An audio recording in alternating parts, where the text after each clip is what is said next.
Hello, everyone. I see we have a few of you already on our call today. We are scheduled to begin right at noon, so we will begin on time just to be very mindful of everyone's schedules and respectful of their time. I do have everyone muted out in the audience while Heidi does her presentation. Please utilize the question section and go ahead and type it in. I will evaluate the questions, and if it looks like it needs to be kind of urgent, I'll wait. I'll go ahead and interrupt Heidi and ask, but if not, I'll just wait until the question period. And if there's, again, right now I'm showing we've got about 5 minutes to wait. So if you want, grab your lunch. And since you're muted, you can crunch all you want, but we'll get started pretty soon.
All right, everyone. I think we're going to go ahead and begin. It's right at 12 o'clock right now. I'm going to just do just brief housekeeping. If you have any questions, please make sure that you put them you type them into the question section, and we will get to them either during Heidi's presentation, if it kind of like seems that it needs to be answered right then and it would be applicable, or if we can just wait to the very end of it.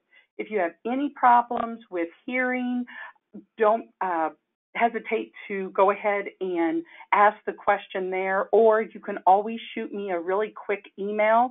That's Tammy, T-A-M-I, at Illinois CASA, all spelled out, ILLINOISCASA.org, and I can kind of help you kind of behind the scenes here.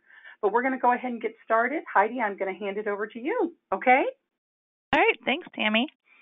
Hi, everyone. My name is Heidi Clark. I'm the Division Chief of Health Data and Policy at the Illinois Department of Public Health. And today I'm going to talk a little bit about opioids. I'm sure you've all heard a lot about them, but just in terms of what I'm going to talk about today, I'm going to go through what opioid use in Illinois is currently looking like, some terminology that I'll be using, background about opioids in the United States, not just in Illinois, and then what various groups are doing to work towards the solution. So first, I wanted to start with just defining what are opioids. You hear opioids a lot in the news, and like maybe your friends are talking about it. But I found that not everyone is able to define exactly what opioids means. So opioids is a class of drugs that includes prescription pain relievers. Those are the ones that you might receive from a doctor, like Vicodin, Percocet, or Oxycontin for more severe pain. Or it also includes heroin and synthetic drugs like fentanyl and carfentanil.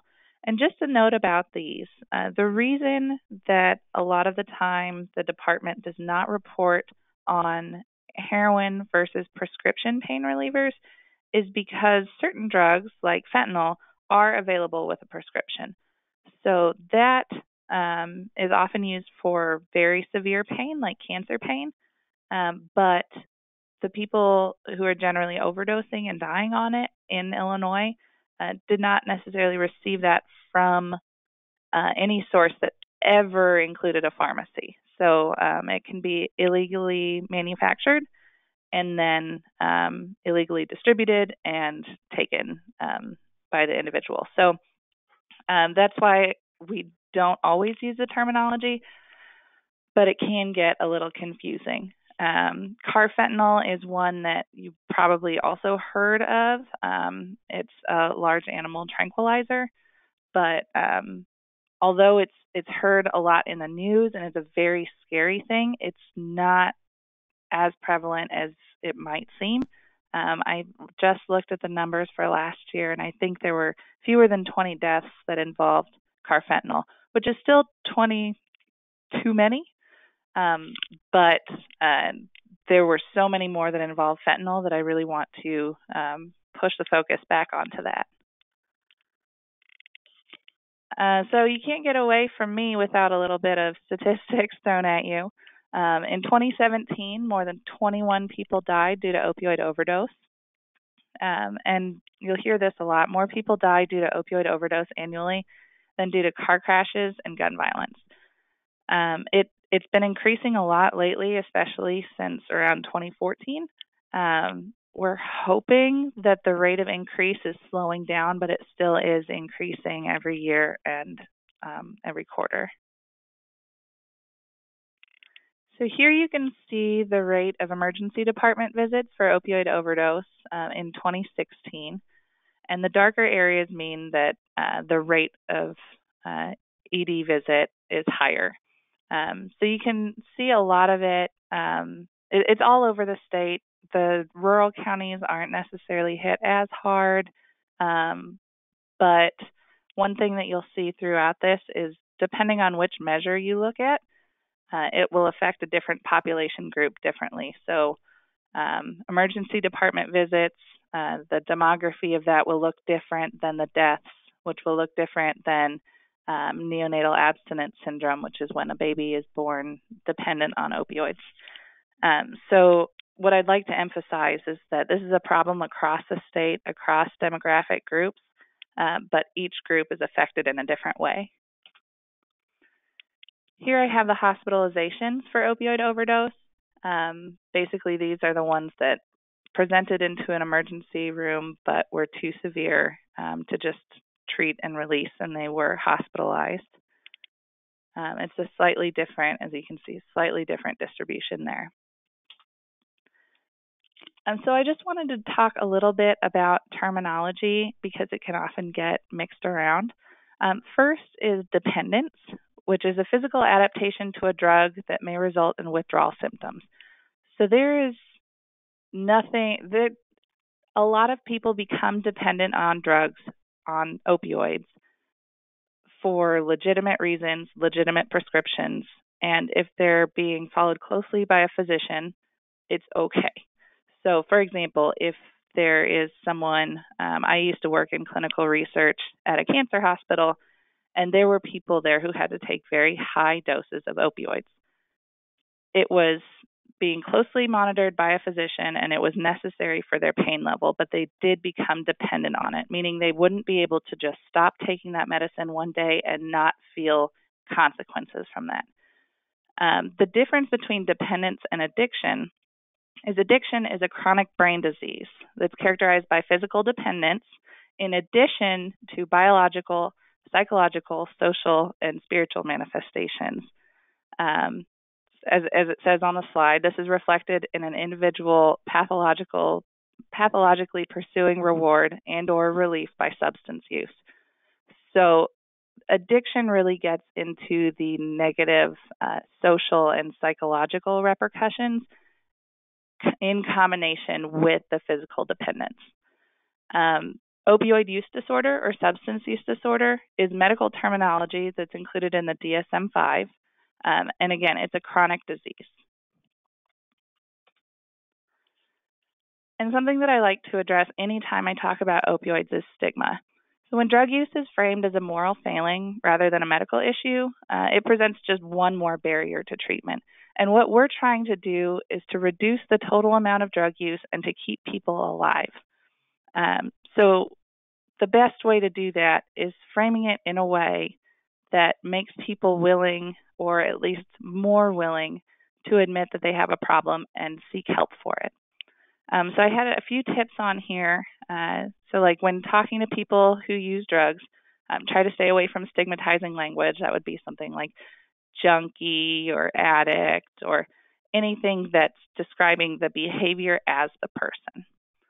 Remind yourself that each person doing drugs has a story that led them down that road. You know, some people might have started off with a back injury and started using Vicodin, for example.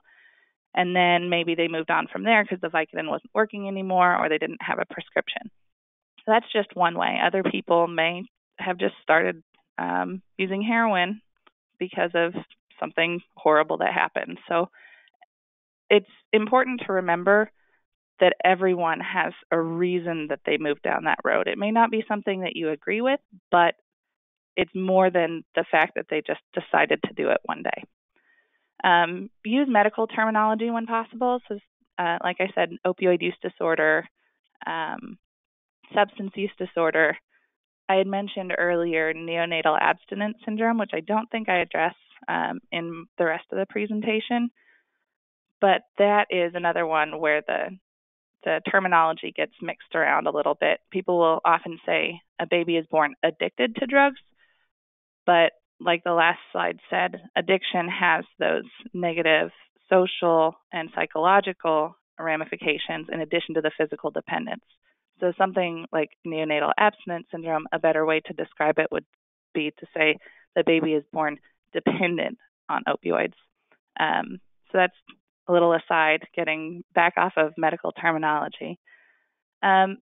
Another thing is try not to stigmatize those who have legitimate prescriptions and a medical need for opioid pain relievers. It's really easy to just say, we have an opioid problem in the state, and anyone who does opioids is making a bad decision. but there are reasons. Like I mentioned, I used to work in a cancer hospital, and people who were undergoing treatment there really needed that pain relief.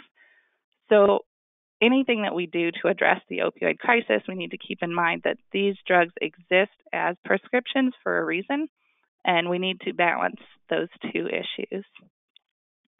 And then the last tip that I have written on the slide is to support those in recovery.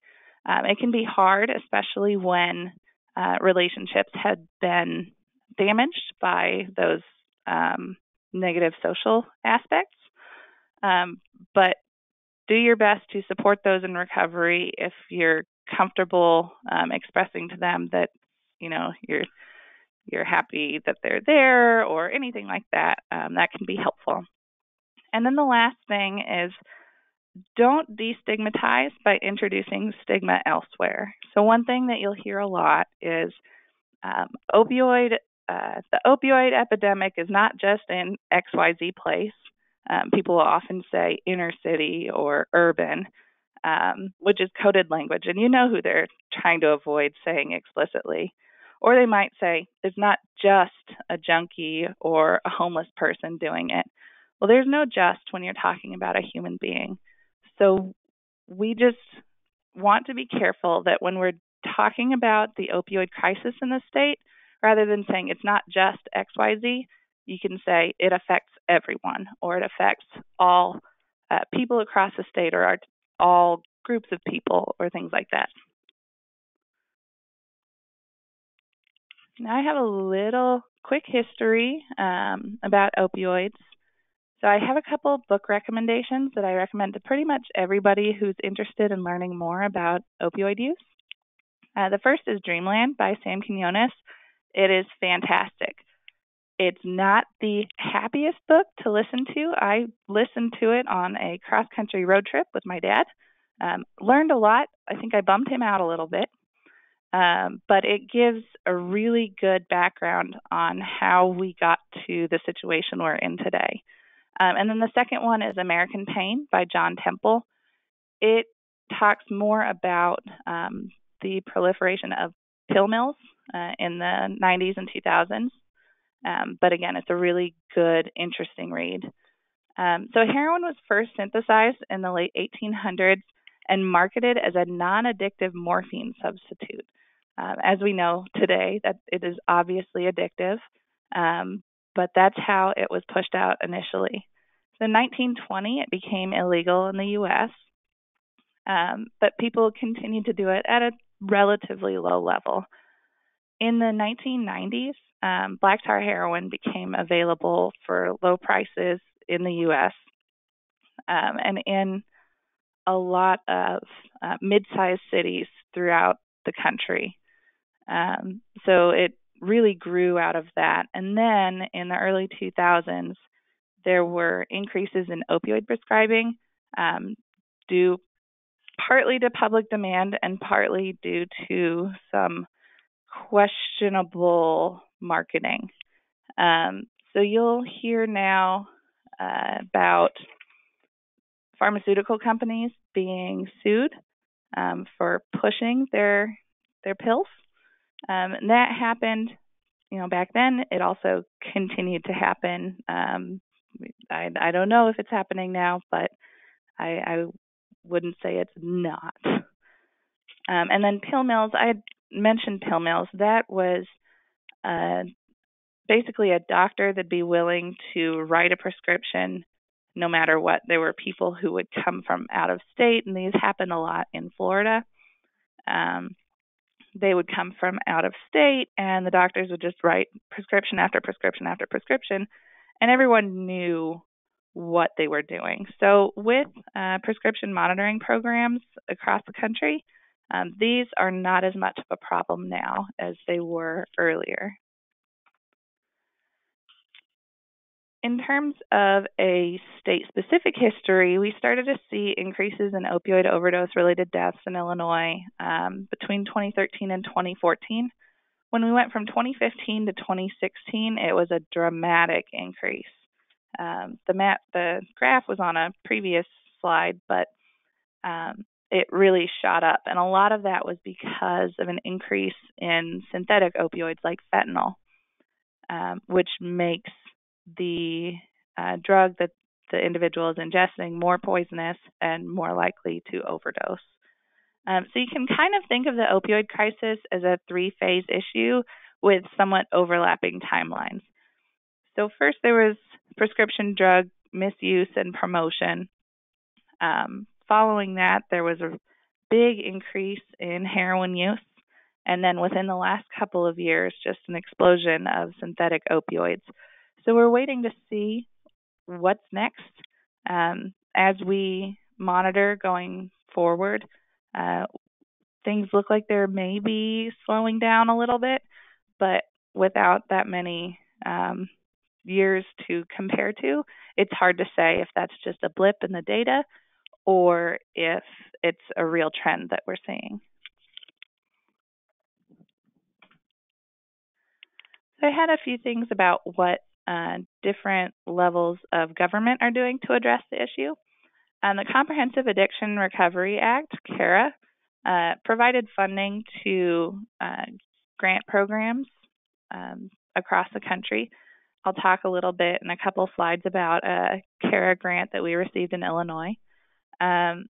Last year, a public health state of emergency was declared for the country. I believe it's now expired. And then I have a little list here of agencies or groups that are dedicated to opioid or other drug use issues. First, the President's Commission on Combating Drug Addiction and the Opioid Crisis. Next is the White House Office of National Drug Control Policy. And under the ONDCP is the High Intensity Drug Trafficking Area Program, or HIDA. And then last is the Drug Enforcement Agency, DEA. So DEA and HIDA, they do somewhat similar work, but they work on a national level to try and stop drugs from entering into the U.S., and if they've entered into the U.S., to stop them from being moved and sold. In Illinois, the Heroin Crisis Act, also known as House Bill 1 or Public Act 99-480, it changed some of the rules for Medicaid, providing fewer barriers for medication-assisted treatment. It also allowed health professionals to prescribe naloxone to people not personally at risk for overdose. So naloxone, or the opioid overdose reversal drug, is a wonderful drug. It can save so many lives, but if you say you were a person who used heroin and you injected too much heroin and started to overdose, it's unlikely you would be able to save yourself with naloxone. So expanding the availability of naloxone to people who have contact with those at risk for overdose really helped the situation a lot. The same Heroin Crisis Act expanded the prescription monitoring program in Illinois and introduced reporting requirements for coroners, DHS, and IDPH. So it allowed us to watch what's going on a little bit better. We get 48-hour notification if an individual overdoses and presents to an emergency department. We also have data from EMS, hospitals, and from death certificates. So that's how the state monitors what's going on. Last year, towards the end of the year, Governor Rauner introduced the State Opioid Action Plan. And this has, I should have updated the number of deaths in this, but the goal for the State Opioid Action Plan was to reduce the projected number of deaths by 33% out of the year 2020. So essentially, doing that would put us just below the total number of deaths for 2015. So it would take into account that we were seeing this big increase and continued increase, and what we were trying to do is slow it down, stop it, and reverse it. So like I said, the action plan was introduced at the end of last year, and some activities have already been started, but we haven't had much time to see if anything has made a difference yet. So in the state opioid action plan, there's 3 pillars, 6 priorities, and 9 strategies. So they split it up into prevention, treatment and recovery, and response.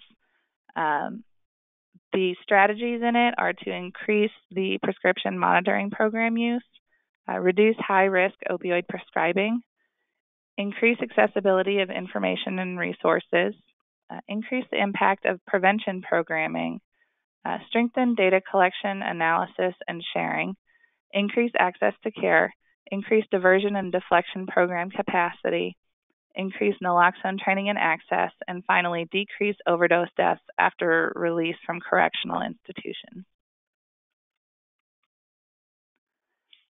There's some other Illinois initiatives that are going on. First, DHS introduced the opioid helpline at the end of last year. The number is 1-833-2-FIND-HELP.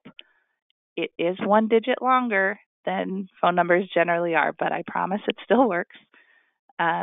If you know someone who is struggling with opioid use, or if you know someone who knows someone, just pass along this number.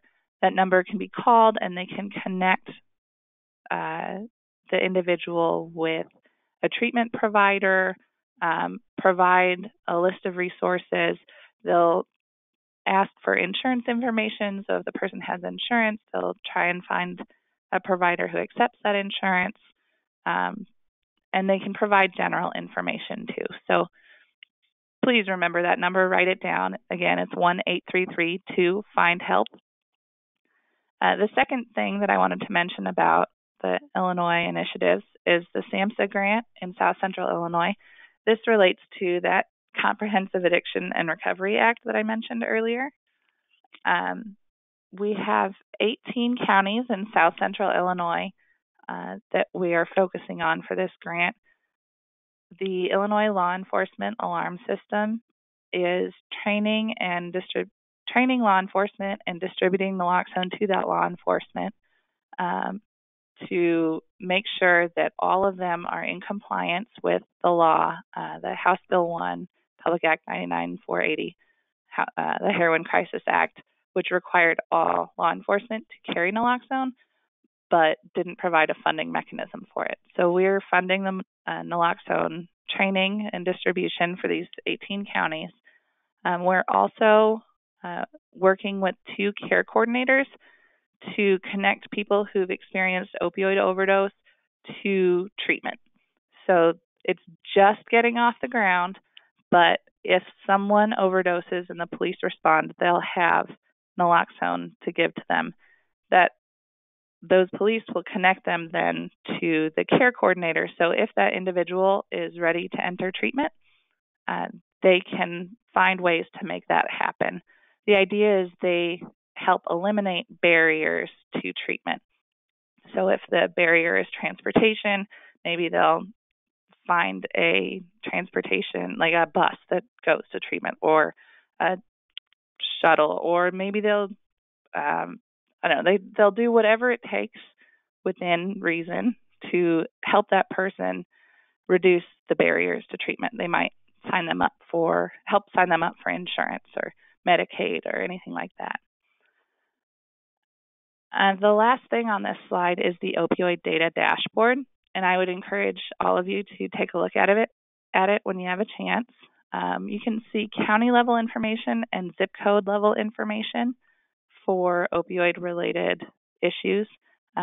There's morbidity and mortality, meaning fatal overdoses and overdoses that present to the emergency department. There's also trends over time, prescription information that's fed in there from the prescription monitoring program. And lastly, there's naloxone distribution locations. So that has all pharmacies and what we call OE&D programs the opioid overdose education and naloxone distribution programs. So that would be like if there's a nonprofit group who wants to train people on using naloxone and distribute it, that would be an OEND program. So this tab in the data dashboard will show all of those locations for the state. And that was just added, I want to say, last week. So we're really excited about that. And we're looking to add more data as we can to this dashboard. I listed here some local options for what different county level governments or local groups have started to do across the state. Some have formed coalitions to address needs at a local level. What's needed in Cook County is probably going to be different from what's needed in Sangamon County or Schuyler County or Pope County. So those coalitions focus on specific local needs. Also, treatment availability. We like to see more and more physicians and nurses get what's called a data waiver training, which allows them to prescribe Suboxone, buprenorphine, which is a medication-assisted treatment to help people who have substance use disorder, opioid use disorder. Deflection and diversion programs that kind of separated into two. Pre-arrest programs is called deflection. An example of that would be A Way Out, which I believe is in Lee County and Livingston County, and there's some other ones. The idea behind those is an individual who wants to go into treatment and doesn't know what to do can go into their local law enforcement agency, hand over whatever drugs they have, and say, I need help. There's limits to all of those, so if there is a warrant out for the arrest of someone, they're unlikely to be accepted into the program. There's, I believe, other limits too, depending on which program you're looking at. So again, that's a local specific program. Another option is diversion, like drug courts, which I think I have another slide on, so I'll just sort of skip past that for now. Expand the availability of naloxone, ensuring that first responders are carrying naloxone, and encouraging friends and family of individuals with substance use disorder to carry naloxone in the case that they come across someone who is experiencing an opioid overdose. Participating in drug take-back days. I think I have another slide about that too. The DEA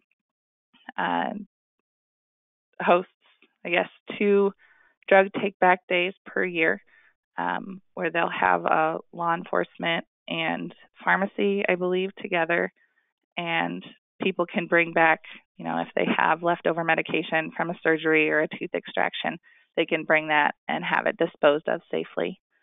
And then finally, another thing that people do locally is educate their communities on prescription drug storage and disposal, using youth education, evidence-based programs, educating people on Good Samaritan laws. So Illinois has Good Samaritan laws that protect people who call for help in the event of an overdose, and it provides them limited immunity from being charged with drug possession. There are limits to it. There's limits based on the amount of drugs that they have on them, and that depends on which drug they may be carrying. There's also limits on if there's a drug dealer.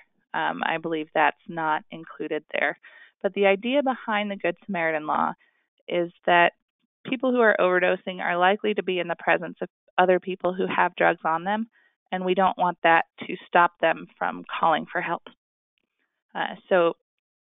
And various coalitions have helped spread the word about Good Samaritan laws. Since I was talking about local coalitions so much, I just wanted to say exactly who is on a coalition. It really depends on the locality, but groups that are often represented include law enforcement, probation officers, physicians, educators, pharmacists, There's a long list.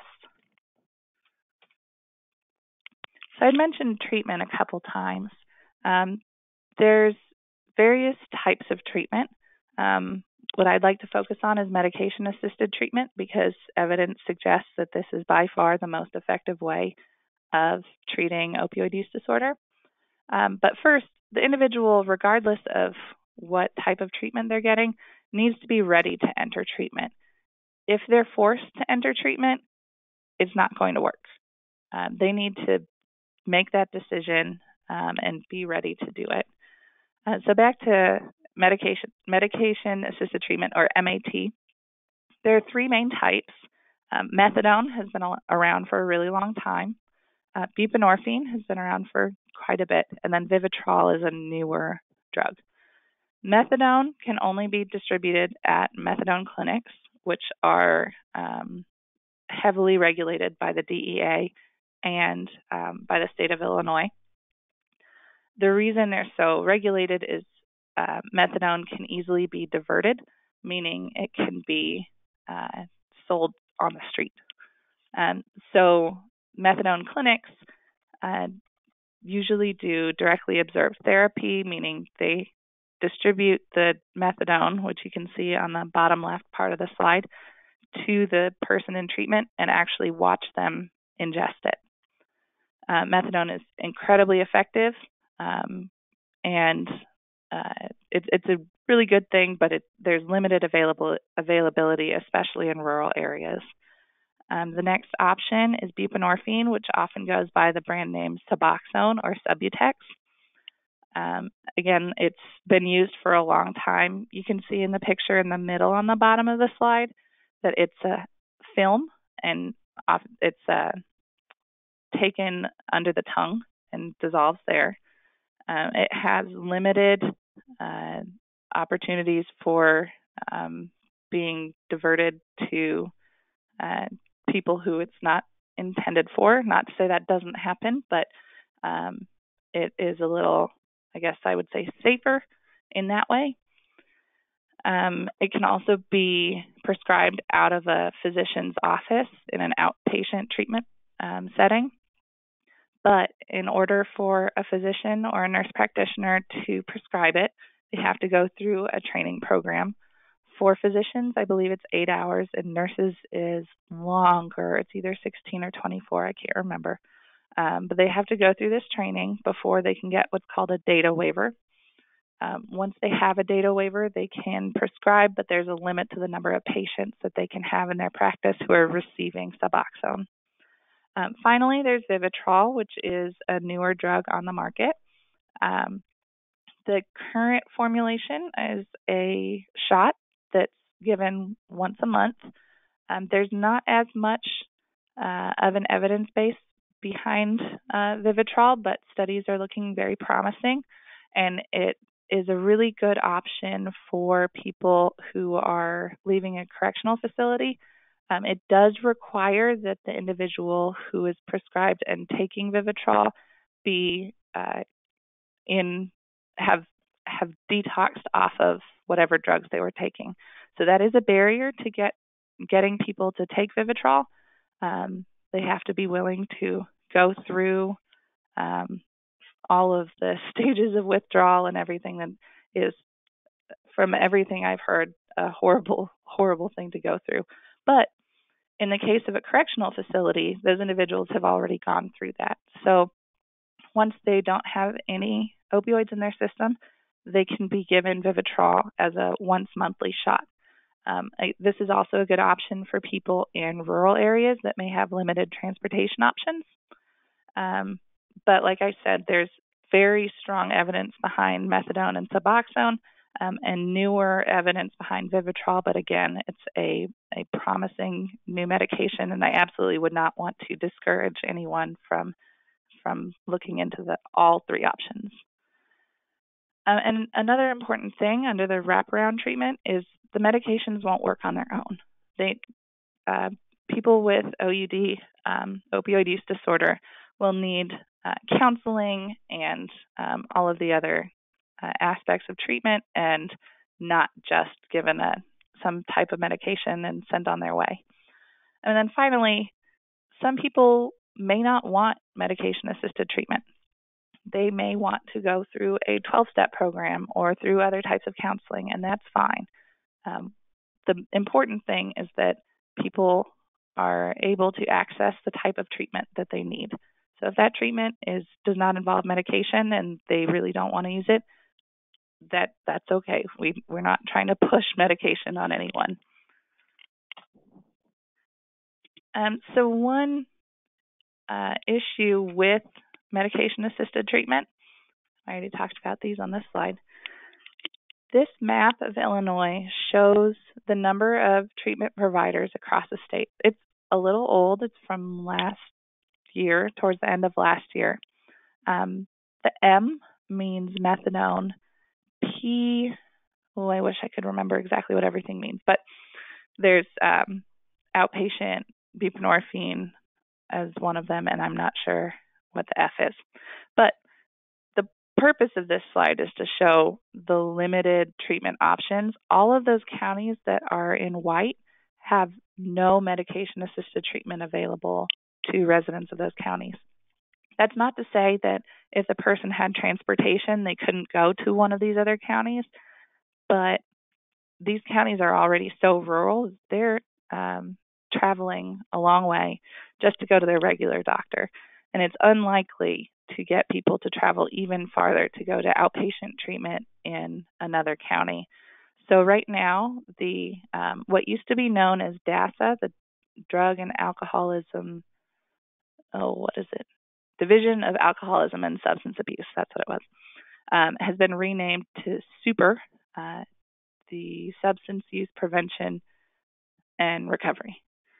So SUPER, formerly DHS DASA, has a RFP out right now for a hub and spoke treatment model that would expand treatment availability in these rural counties.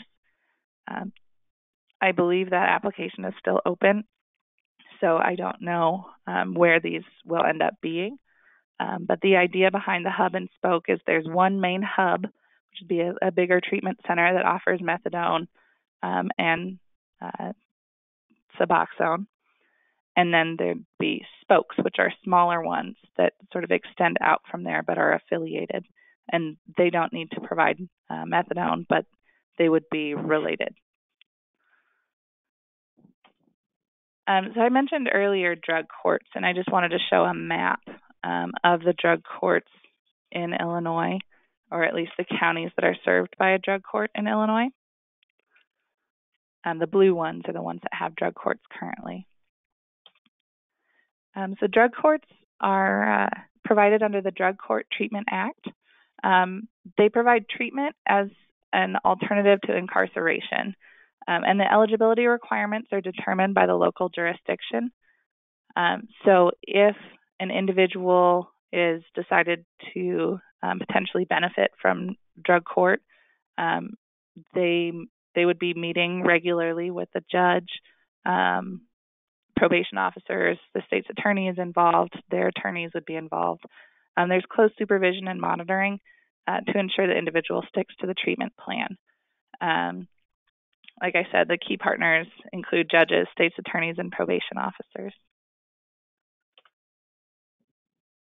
And here I have the pre-arrest programs that we had talked about earlier.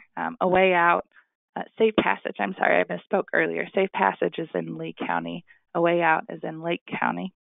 Common themes are that someone seeking treatment can come to the police station and ask for help. They're immediately connected with treatment, and they can turn over illegal drugs to law enforcement without fear of prosecution with limitations. So again, naloxone is a very safe, easy to administer correctly opioid overdose reversal drug.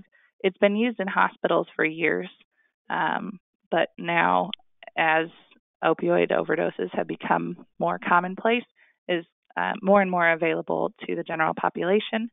And Illinois has a standing order for naloxone, meaning pharmacies and OEND programs can apply to be able to give naloxone to anyone who comes and asks for it, even if they don't have a physician's prescription. and that application is available on the IDPH website.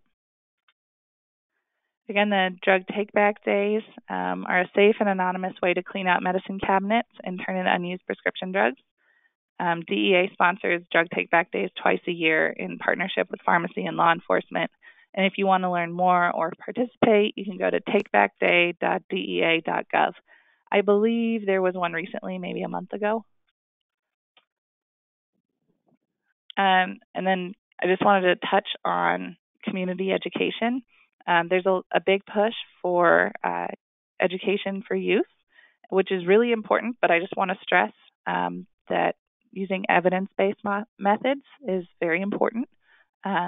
There's a link here to finding evidence-based programs which are going to be more effective than trying to reinvent the wheel. People can also educate the community about proper storage and disposal of prescription drugs, Good Samaritan laws, and naloxone usage.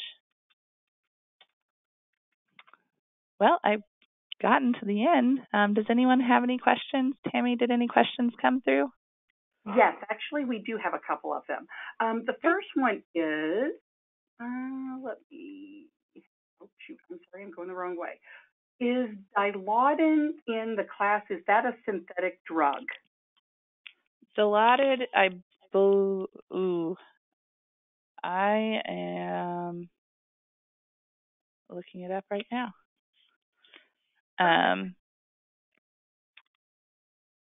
Because it's possible. There's different classifications. There's also natural and semi-synthetic, and that's where a lot of drugs are classified, even if they're very strong. Yeah, so it looks like Dilaudid is a semi-synthetic form, which is a little confusing. It doesn't get lumped in with fentanyl, even though it is very strong in the same way. But when it's put on a death certificate, it would get lumped in with what we called earlier prescription drugs. Okay. Now, regarding the SAMHSA grant, is there a way to access the list of the counties receiving those grants? Yes. I can send an email. I'm the project director for the grant, so I can tell you. I'll just list them off right now, and then if anyone wants the list written down, I can send it. Okay. So the counties are Greene, Christian, Montgomery, Fayette, Effingham, Jasper, Crawford, Lawrence, Richland, Clay, Marion, Wabash, Edwards, Wayne, Jefferson, Washington, Terry, and Randolph. That so sounds I know like I went pretty quickly. Yeah. If you could send that to me, that would be wonderful, and I can get that out to everyone, okay? Yeah, no problem. And then also, can you send a list of the resources described in your webinar here today? Sure. Yeah, and I'm going to be, the PowerPoint is also going to be made available to everyone.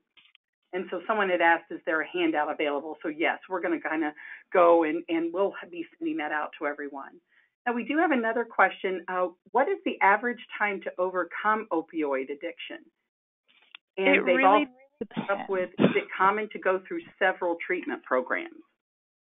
It is very, very common to go through multiple treatment plans. I can't remember the statistic that I was given before, but I think it's something like, on average, it takes like 7 attempts before someone is successful.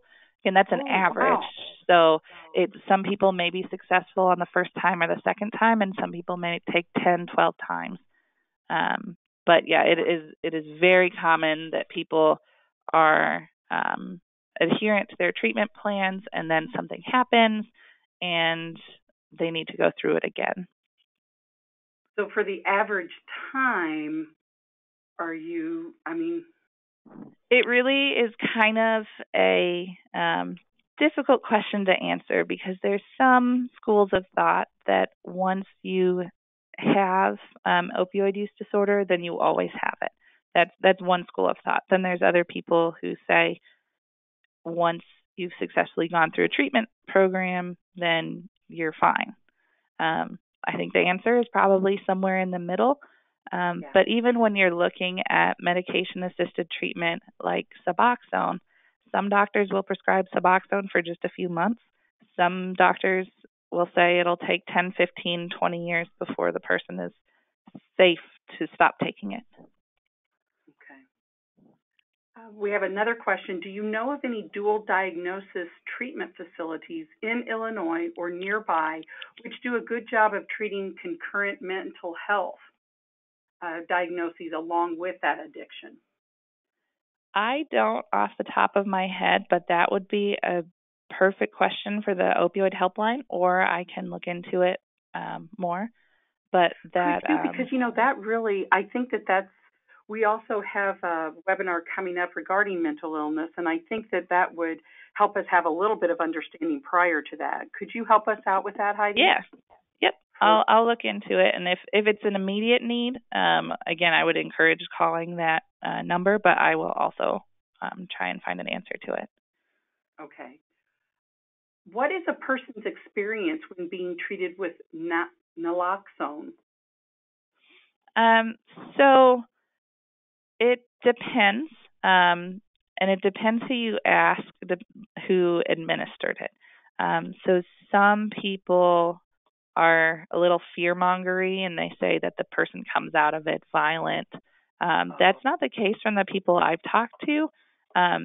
They are basically they've been unconscious and then woken up with people standing over them, often shaking them, and so just imagine waking up out of a deep sleep and people are slapping you and shaking you. You're probably not going to be very happy. Yeah, true. So it really depends on who is administering the naloxone. I saw a presentation by a very nice woman. She was a fire chief, and there's a show about her on Netflix, and I'm blanking on the name of it. She's from West Virginia, and her suggestion was when you administer naloxone, then hold their hand and rub it and act like someone is waking up from sleep and say, "Hey, nice to see you awake again," and be very gentle about it, and they'll respond in kind. So I really do think it depends on what the situation is, but it can put them in withdrawal immediately. So the downside of that is if that person is not supervised afterwards, they may go out and seek drugs that will limit that withdrawal and make them not feel as sick, which could put them back into an overdose. That's true. Okay. Well, that's all the questions that I have. This was wonderful, Heidi. Thank you so much. And I know that a lot of people are they're looking forward to receiving your PowerPoint as their handout, as well as the answers to some of the questions that we had. So great. And if anyone has other questions, please feel free to email me. It's heidi.clark@illinois.gov, and I will try and get back to you as soon as I can. All right. Thank you so much, and everyone go out and enjoy this beautiful weather. Okay? Take care. Bye-bye. Bye. Thank you.